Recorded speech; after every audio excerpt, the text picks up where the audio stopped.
di sini saya akan membuat sebuah video dengan judul strategi pengembangan pendidikan.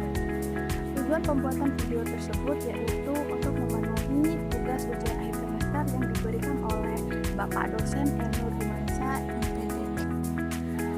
Langsung saja ke penjelasannya.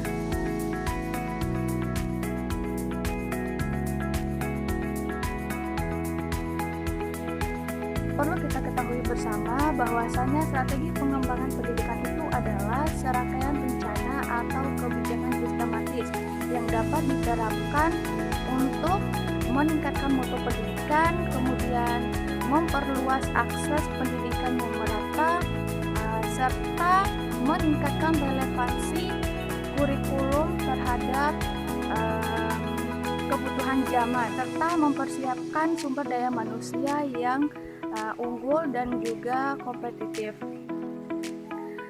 Dan adapun tujuan dari strategi pengembangan pendidikan yaitu yang pertama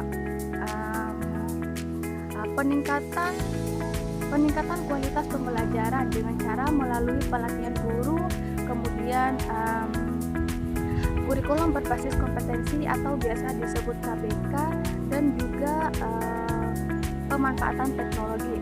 Kemudian tujuan yang kedua adalah pemerataan akses pendidikan. Nah, dalam fungsi yang kedua ini menyediakan fasilitas di daerah terpencil, kemudian memberikan beasiswa dan juga pendidikan yang inklusif. Beberapa komponen penting yang biasa digunakan dalam strategi pengembangan tersebut. Yang pertama ada kurikulum, kemudian yang kedua ada pendidik dan tenaga kependidikan, kemudian yang ketiga ada sarana dan prasarana, dan yang keempat ada manajemen dan kepemimpinan, kemudian yang kelima ada penggunaan teknologi. Nah, dalam strategi pengembangan pendidikan tersebut ada beberapa contoh yang dapat diimplementasikan. Contoh yang pertama adalah penerapan kurikulum merdeka di Indonesia. Kemudian contoh yang kedua itu adalah digitalisasi sekolah dan pembelajaran jarak jauh. Dan contoh yang ketiga adalah program guru bergerak dan sekolah penggerak. Kemudian contoh yang keempat atau contoh yang terakhir itu kerjasama antar sekolah dan dunia industri. Tantangan yang pertama adalah ketimpangan infrastruktur antar daerah. Tantangan yang kedua adalah kesenjangan kualitas tenaga pengajar. Dan tantangan yang ketiga adalah adaptasi terhadap perubahan teknologi.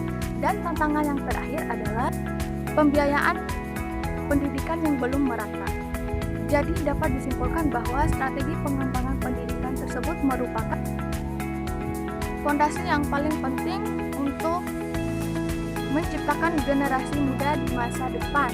Strategi ini harus dirancang secara menyeluruh, berkelanjutan, dan inklusif, serta melibatkan berbagai pemangku kepentingan pemerintah, sekolah, masyarakat, dan juga dunia usaha.